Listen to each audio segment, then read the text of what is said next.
say fucking something this time, okay? All right, ready? We're going to tell you to hit play on 3, 2, 1, now.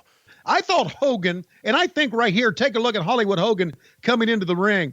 I thought he had a great look here, a great heel look. Don't you think so? I love the black beard and the blonde mustache. I know it gets criticized a lot, but it's so over the top. It's everything that's right in wrestling. Exactly. I've always loved Hogan's fingerless gloves here, and he usually finds somebody in the front row who looks out of place, at least from this era of wrestling. Maybe it's an older lady or something like that. And he has fun with it, which I think is so 70s wrestling. It's everything right about professional wrestling. No question about it. Hollywood Hogan in the ring.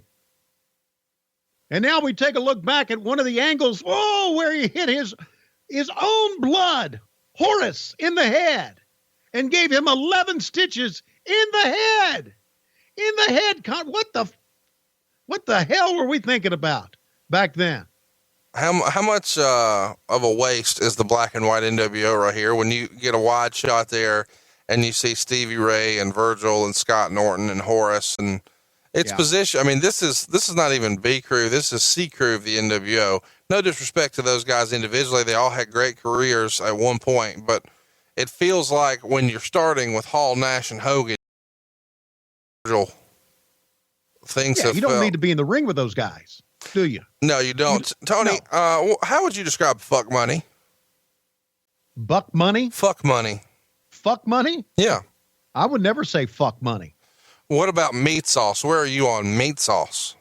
Meat sauce? Meat sauce.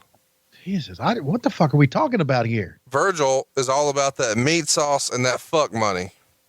Okay. You're out of the loop on this? Yeah, I'm not in the loop. Thank God I'm not in the loop on that. Is Klondike Bill shaking that pumpkin right there? No, he's not. Here he comes. The ultimate. Well, can't say that. Fuck, I'll get sued. The Warrior making his way to the ring. And I think he's waiting on Pyro. He's still waiting on Pyro. And as you can tell, he didn't get it right there as his arms went down. Oh, there's the Pyro. Thank God there was Pyro. And I'm not so sure the fans are really into this as we are announcers, Conrad. Would you agree right now? As a matter of fact, I think there are a lot of people that are cheering for Hogan more here than they are for the Warrior. And may I say, as you can tell right there, God bless Jim Hellwig. He's blowed up running to the ring. Warrior wants to do the test of strength. Which got us the famous, now infamous, I guess, blowjob gif of the Warrior's crotch head going crazy in Hogan's crotch in 1990. You think they'll be silly enough to recreate that spot? Hogan wanted no part of it. So now he goes with the collar and elbow tie-up, puts him back to the corner, and back and forth. These two main event superstars are slugging it out. What's the referee's name again? Kenny Powers. Kenny Powers trying to break him up. Hogan will not have any of it. A knee right to the throat. Warrior having air sex right now. Thrust, 1, 2. Thrust, 1, 2.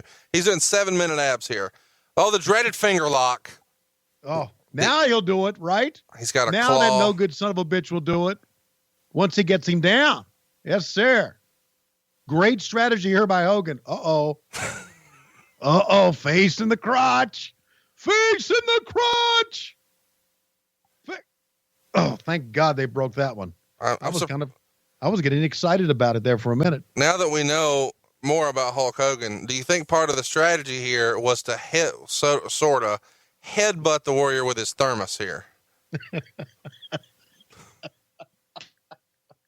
Do you think that's part of the strategy to just full on Bubba the Love Sponge's wife thermos to the head? Bam! Out of commission. Out of wrestling, brother. Let me take a breath here and try to get back into this shithole match we're watching. Oh, here comes the Warrior up. Here he comes up. Hogan trying to hold him off. What's he going to do? Oh, nothing. Right into the chest. Can I make that? I need to make a confession here, Tony. I just realized 2 years ago that the Ultimate Warrior was supposed to be an Indian character. Really? I never put that together.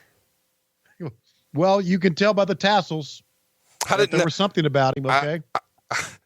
Let me just go ahead and say, if that's not a t-shirt, there's no justice. We need a shirt that has tassels around the shoulder or around the arms that just says clearly I'm Indian. Oh, and Hogan's bleeding From a belt shot that he immediately popped up from and tried to set himself on fire with.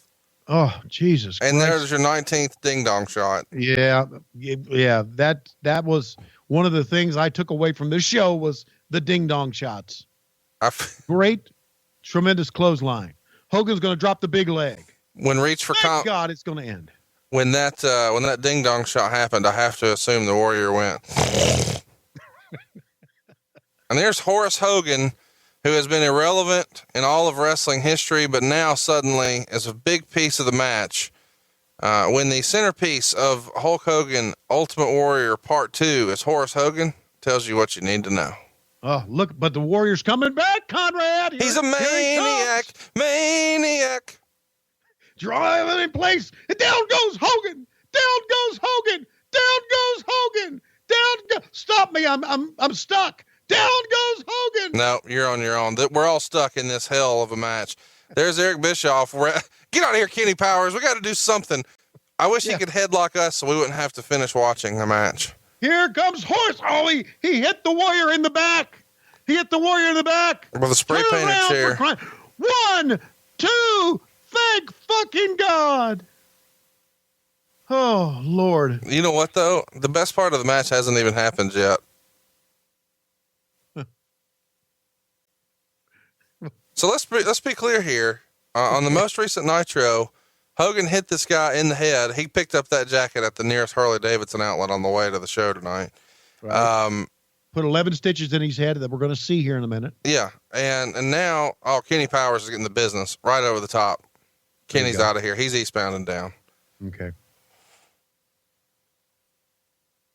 Look at the blood. I can't believe we allowed that blood to go on. Hogan did what he wanted, brother. Yeah, that's exactly right, brother. Now they're talking, and we don't have any idea what they're really talking about, except to say, you passed the test. You passed the test, brother. Swerve. Now it's time for us to do what we really came here for. We're here to finish the Warrior. So let's get a shot of those stitches, and let's let you reach into your pocket. We're going to set us a barbecue. They're going to burn the Warrior. They're going to absolutely burn the Warrior. Well, Warrior just burned the whole town. So what's the difference? I know that, but they literally are going to burn him now. Go ahead. And now here comes Doug Dellinger and one of his Charlotte policemen helping him out. Get your ass out of here. Why is everybody so fired up about this?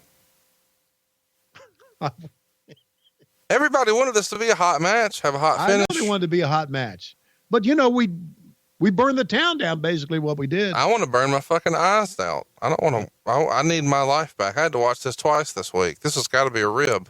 I know, but I can say this, though. It's finally over, and that match was freaking smoking. How miserable was Eric Bischoff right here, knowing he had to go out here and sell this like this was anything decent, but in his head knowing this was horrible. I don't think Eric knew it was horrible at that time. But I think after he went back, look at the fans in the crowd. Look, no one knows what's going on. Look at Warrior. No. And probably neither does the Warrior. He probably didn't even know this was going to happen to him. He's probably wondering, why does Horace's squirt smell so funny? I don't know. Oh my God, we're out of time. Our main event. See you tomorrow night.